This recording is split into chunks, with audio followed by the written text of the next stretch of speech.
공동체라고 부르는 그런 집단들은 늘 그들을 하나로 묶어주는 정체성이라는 걸 가지고 있습니다. 때로는 그게 한마디 말로 표현이 되고 또 그렇지 않을 수도 있지만 그 정체성 아래에서 그 공동체에 속한 모든 사람들은 하나로 묶여지게 돼요. 왜냐하면 그 정체성이 그 사람들 전체를 설명하는 말이 되기 때문이죠. 살아온 이야기가 같기 때문에 정체성도 같아지는 것입니다. 우리가 성경을 읽다 보면 이 이야기와 저 이야기가 너무나 많이 닮아 있고 그런 일들이 여러 번 반복될 때는 그것 때문에 정말 이 일들이 이렇게 시작되고 이렇게 마무리가 지어졌을까 하는 의심이 들게 되는 것도 사실이에요. 왜냐하면 그런 부분을 만나면 하나님 말씀이 너무 의도적이지 않냐, 누가 인위적으로 이렇게 만들어 놓은 것이 아니냐라는 생각이 드는 것이 사실이기 때문이죠. 근데 여러분, 적어도 이스라엘 역사 속에서 그렇게 서로 닮아있는 사건들이 반복되고 또 반복되는 것은 하나님께서 그 이야기들을 통해서 모든 세대의 이스라엘 백성들을 하나로 묶고 나아가서 이 세상 모든 교회와 성도들을 하나로 묶으시기 때문입니다. 그렇게 닮아있는 반복되는 이야기를 통해서 이스라엘 백성들은 어떤 사람이고 또 오늘 하나님의 백성으로 살아가는 우리들은 과연 어떤 사람이고 어떻게 살아가야 하는지 그것을 더 분명하게 인식시켜 주려고 하나님께서는 성경에 중요하다라고 생각하시는 그 내용들을 그렇게 비슷한 내용이 이야기가 되도록 섭리해 가시고 계신 겁니다. 자, 오늘 본문은 이스라엘 백성들이 애굽 땅을 떠난 지 3개월이 되던 날, 이게 뭐 3개월 되던 시작되는 날이지 마지막 날인지는 정확하지가 않은 것 같지만 이 사람들이 이제 시내 광야에 도착을 해서 그곳을 떠날 때까지의 이야기의 시작 부분을 담고 있는데요. 계산을 해보면 이스라엘 백성들은 그때부터 시작을 해서 그 이듬해 2월 20일까지 거기 머물렀다고 되어 있으니까 짧게는 11개월 5일 그리고 아주 길게 보면 1년 1개월을 시내산 앞에 시내 광야에 머물러 있었던 셈이에요. 아주 이례적으로 좀 긴 기간 동안 거기 있었던 것인데 그것은 거기서 그들이 하나님과 함께 보냈던 시간이 그들에게 그만큼 중요한 일들이라는 뜻이 될 것입니다. 하나님께서는 르비딤을 거쳐서 시내 광야까지 이스라엘 백성들을 인도해 오셨습니다. 그리고는 거기에 진을 치자마자 모세를 시내산으로 불러 올리셨지요. 모세는 시내산으로 올라가서 또 하나님을 뵙게 됩니다.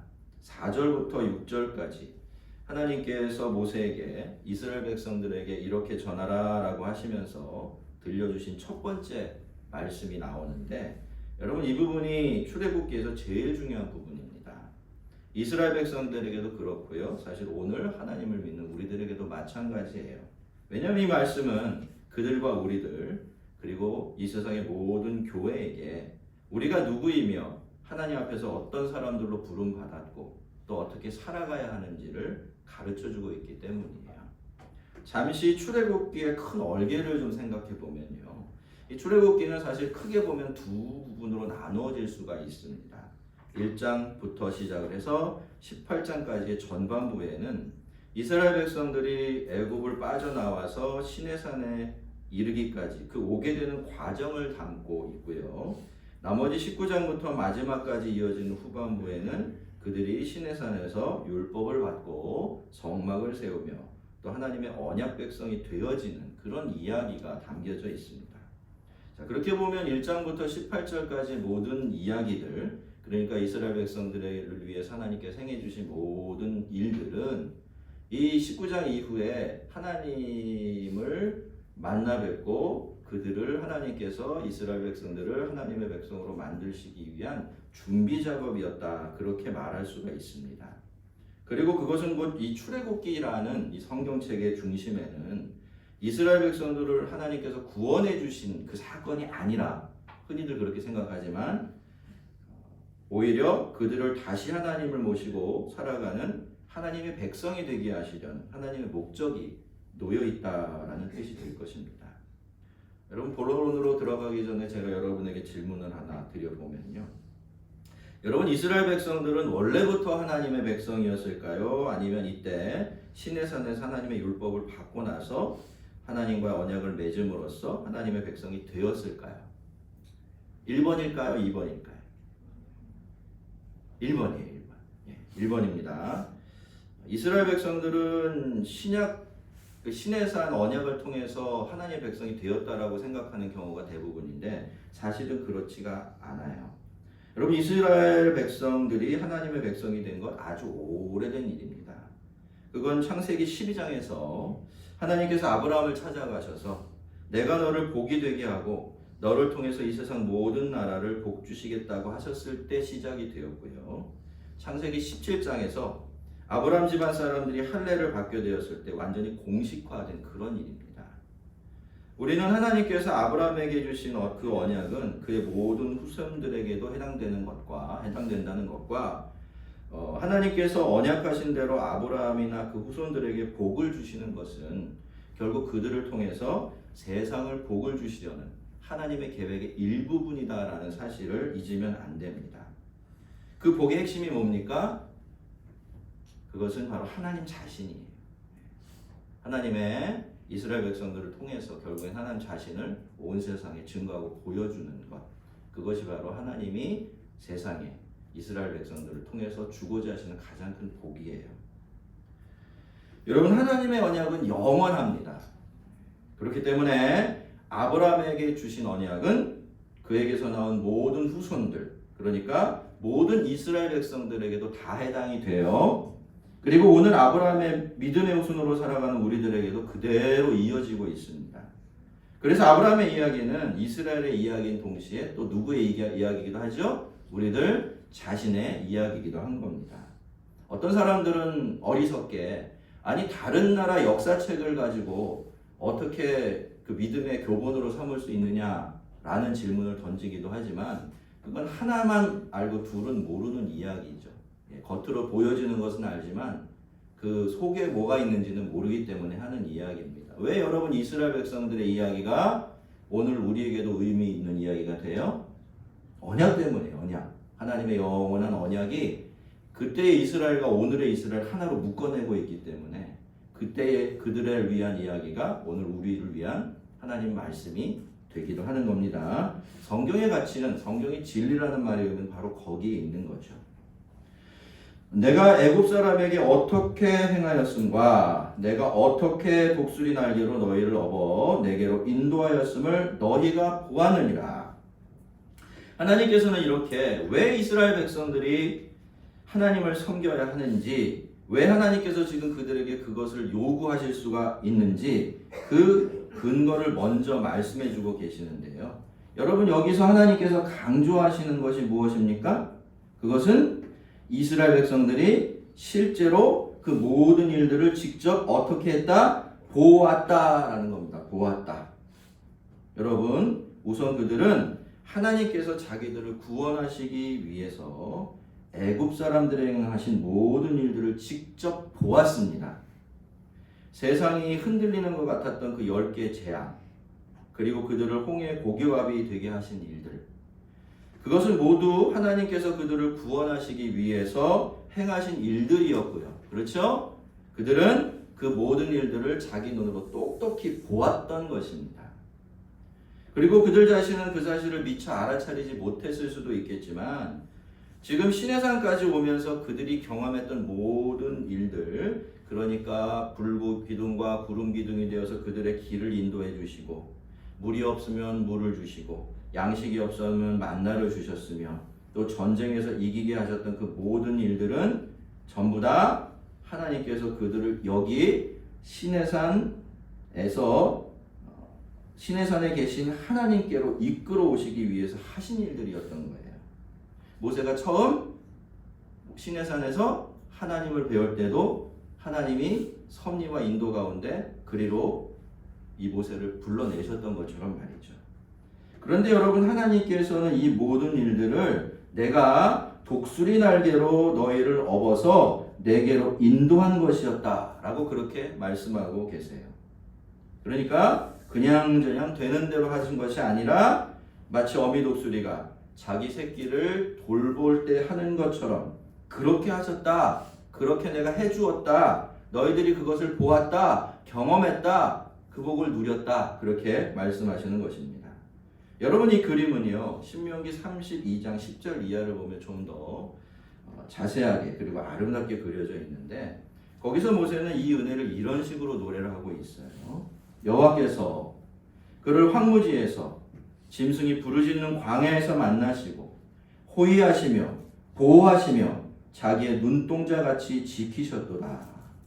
마치 독수리가 자기의 보금자리를 어지럽게 하며 자기의 새끼 위에 너풀거리며 그의 날개로 펴서 새끼를 받으며 그의 날개 위에 그것을 엎는 것 같이 여호와께서 홀로 그를 인도하셨고 그와 함께한 다른 신이 없었도다.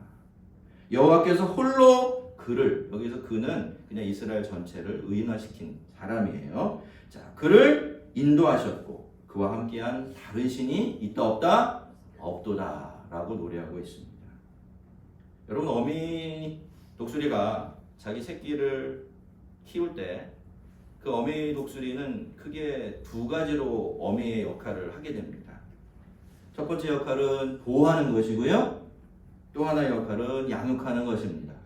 여러분 이거 기억해 놓으시면 참 좋을 것 같아요. 독수리가 자기 새끼를 기를 때 어떤 역할을 한다고요? 첫 번째는 보호자의 역할을 하고 둘째는 양육자의 역할을 합니다.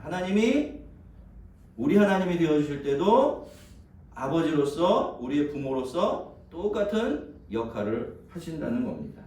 여러분 어미 독수리는 자기 둥지가 공격을 받으면 새끼를 보호하기 위해서 정말 사력을 다합니다. 그렇죠? 물론 모든 어미들이 다 그런 것 같아요. 어미는 새끼밖에 모릅니다.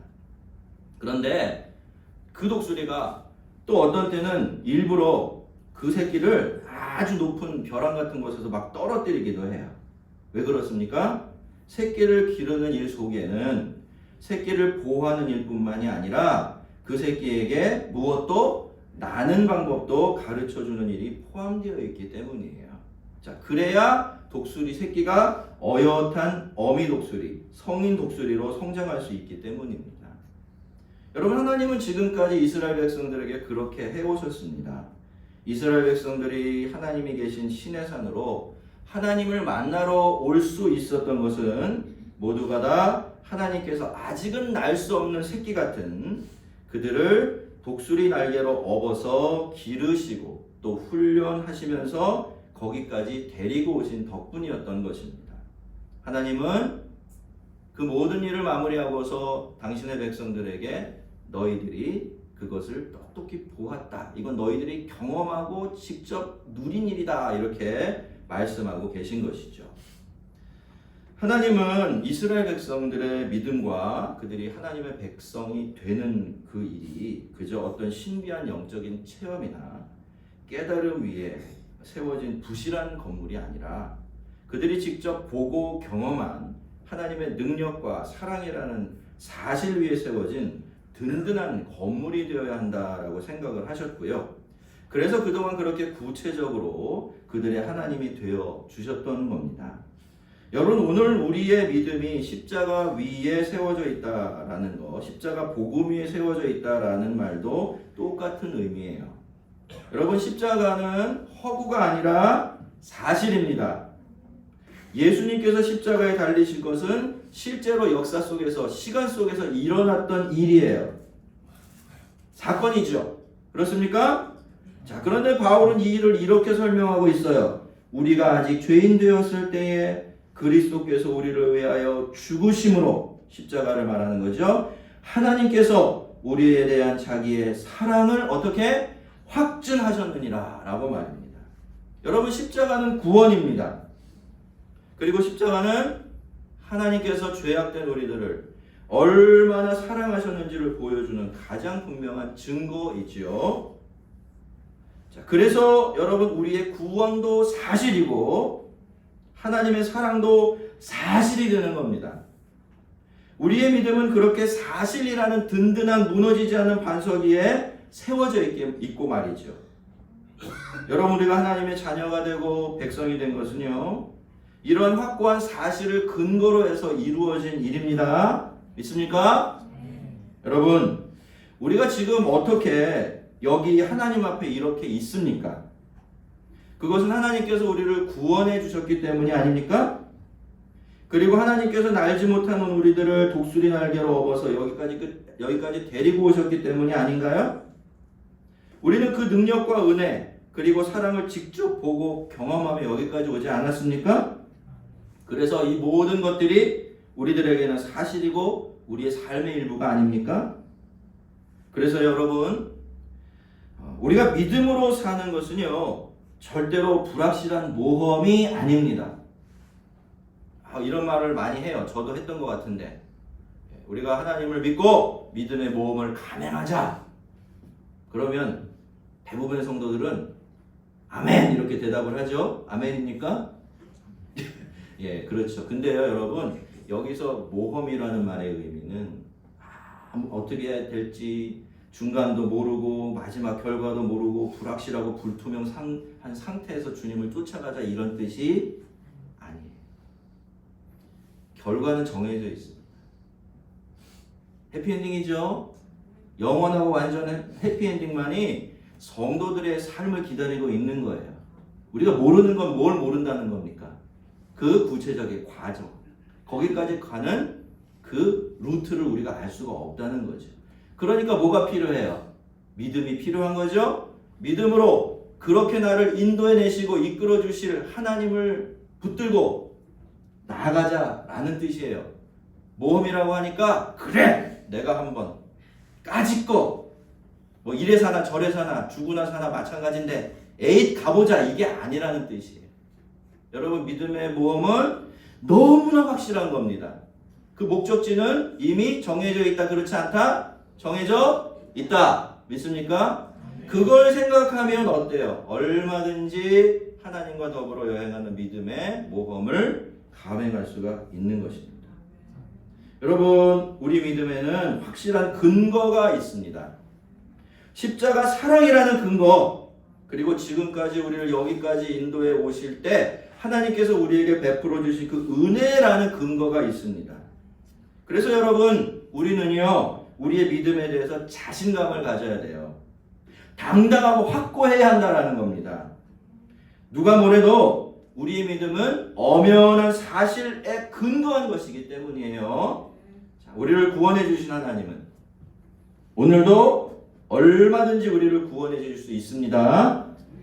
그리고 그렇게 우리를 지금까지 인도해 주시고 양육해 오신 하나님은 앞으로도 그렇게 해 주실 것입니다. 그러니 여러분, 우리는 하나님의 백성이 되어야 하는 거예요. 만약에 십자가의 사랑보다 더 큰 사랑으로 여러분을 사랑해 준 그런 신이 있다면 그 신을 쫓아가세요. 여러분이 지금까지 누려왔던 그 은혜보다 더 많은 은혜를 베풀어 준 다른 신이 있다면 그 신을 쫓아가십시오.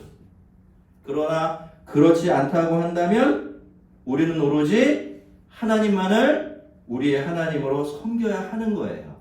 자, 그래서 하나님이 지금 이스라엘 백성들과 우리들에게 뭐라고 요구를 하세요? 이렇게 요구하십니다. 너희가 내 말을 잘 듣고 내 언약을 지키면 너희는 모든 민족 중에서 내 소유가 되겠고 너희가 내게 대하여 제사장 나라가 되고 거룩한 백성이 되리라. 너희가 내 말을 잘 듣고 내 언약을 지키면 너희는 모든 민족 중에서 내 소유가 되겠고 너희가 내게 대하여 제사장 나라가 되고 거룩한 백성이 되리라 라고 말이죠. 근데 여러분, 이 겉모습이 좀 많이 달라서 그렇지 사실 이 약속은요, 하나님께서 아브라함에게 주셨던 약속과 똑같은 거예요. 단지 그때는 하나님께서 아브라함에게 제목만 말씀하신 거예요. 큰 틀에서 내가 요런 약속을 주고 요 약속대로 너희 요런 복을 줄 거야 라고 말씀을 하셨다면 지금은 어떻게 하고 있는 것이에요? 그것이 구체적인 어떤 내용을 품고 있고 어떻게 해서 성취되어져 가는지 너희가 어떻게 그 언약의 주인공이 될 수 있는지 그 사실을 알려주는 것만 다를 뿐입니다. 5절을 보면 너희가 내 말을 잘 듣고 내 언약을 지키면이라는 말씀이 있는데요. 여러분 이게 바로 그 증거입니다. 창세기 17장 22장 보면 아브라함에게 언약을 주시고 약속대로 복을 주신다고 할 때도 하나님은 똑같은 말씀을 하고 계시기 때문이에요. 여러분 모든 하나님의 백성들은 모두 다 아브라함의 자손입니다. 그게 무슨 뜻입니까? 여러분 우리가 아브라함의 자손이라는 것이 무슨 뜻이에요? 크게 두 가지가 있는데 첫째는 그의 믿음을 공유한다는 뜻이고 그렇죠? 그리고 두 번째는 오늘 우리가 공부하고 있는 것처럼 그 하나님께서 아브라함에게 주신 그 약속을 공유하고 있다라는 뜻이에요. 그래서 여러분 성경에 나오는 모든 언약들은요 사실 아브라함 언약의 다른 버전이에요. 시대와 장소를 막론하고 하나님의 모든 백성들은 아브라함의 약속을 계승하고 또 아브라함의 언약은 그렇게 모든 삶의 성도들의 삶을 통해서 이루어져 가게 되어 있는 것입니다. 자, 그래서 아브라함의 언약이 아브라함이 하나님의 복을 담는 그릇이 되기 위한 자격 요건이 아니었던 것처럼 이 말씀도 하나님의 소유가 되고 제사장 나라가 되며 거룩한 나라가 되는 자격에 대한 말씀이 아니에요. 여기 무엇이 된다라는 말이 있어서 자꾸 그렇게 오해를 받게 하는데 원래는 그런 뜻이 아닙니다. 이렇게 좀 설명을 해드릴 수가 있을 것 같아요. 저는 목사입니다. 여러분이 그렇게 인정하시면 저는 목사입니다. 맞습니까? 저는 이미 목사가 되었어요. 그렇지만 저는 그럼에도 불구하고 또 목사가 되어야 합니다. 이 말이 됩니까? 안 됩니까? 말이 되지요? 왜요? 앞에 나온 된다는 말, 뒤에 있는 된다는 말이 같은 의미가 아니기 때문에 그래요. 여러분, 이스라엘 백성들은 이미 하나님의 언약 백성들입니다. 이미 하나님은 그들을 하나님의 보배로 같은 소유로, 제사장 나라로, 그리고 거룩한 백성으로 세우셨고요. 이미 그들은 그 자리에 있죠. 하지만 그들은 하나님의 보배 같은 소유물이 되어야 하고 제사장 나라가 되어야 하며 거룩한 백성이 되어야 해요. 어떻게 해요? 하나님의 말씀에 순종하는 일을 통해서 그렇게 하나님과의 언약을 신실하게 잘 지켜냄으로써 말이죠. 그렇게 이스라엘 백성들은 하나님의 특별한 소유가 되고 제사장 나라가 되며 또 거룩한 백성이 됨으로써 세상에 복이 되고 세상에 복을 나눠주는 아브라함의 언약을 이루는 주인공들이 되어지는 것입니다. 그 부르심이 이스라엘 백성들뿐만이 아니라 누구에게도 오늘 우리들에게도 맡겨져 있고 말이죠. 여러분 모세는 이 말씀을 받아가지고 백성들에게 내려왔고 백성들은 그 말씀을 그대로 들었습니다. 그리고 백성들은 일제히 여호와께서 명령하신 대로 우리가 행하리이다 라고 하나님의 그 부르심과 축복의 복주심에 응답을 했지요. 그렇게 자기들도 아브라함의 자손이 되어서 복이 되고 또 세상을 복되게 하는 그런 사람이 되기로 헌신하고 결단을 했던 것입니다. 성도 여러분, 우리는 누구입니까? 우리는 아브라함의 자손입니다. 한번 따라해 봅시다. 우리는 아브라함의 자손입니다. 여러분이 예수를 믿기 시작했다면 이건 저절로 이루어지는 일이에요. 이제는 이것보다 더 중요한 우리의 신분이 없습니다. 우리는 누구라고요? 아브라함의 자손입니다. 하나님께서 아브라함에게 주셨던 그 영광스러운 약속과 복을 시내산 앞에 머물렀던 이스라엘 백성들과 함께 공유하고 있는 복되고 영광스러운 사람들, 그게 누구예요? 우리, 그리고 나입니다.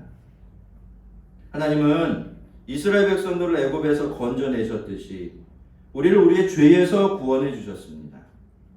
세밀하고 지극한 사랑으로 우리를 사랑해 주셨고 또 독수리 날개로 우리를 업어서 친히 여기 하나님 앞까지 인도해 주셨죠. 그러니 우리는 하나님의 보배 같은 소유가 되어야 합니다. 제사장 나라가 되어야 하고 또 거룩한 백성들이 되어야 돼요. 그렇게 오늘 우리가 있는 이 자리에서 아브라함의 언약을 이루는 아브라함의 자손들이 되어야 하는 것입니다.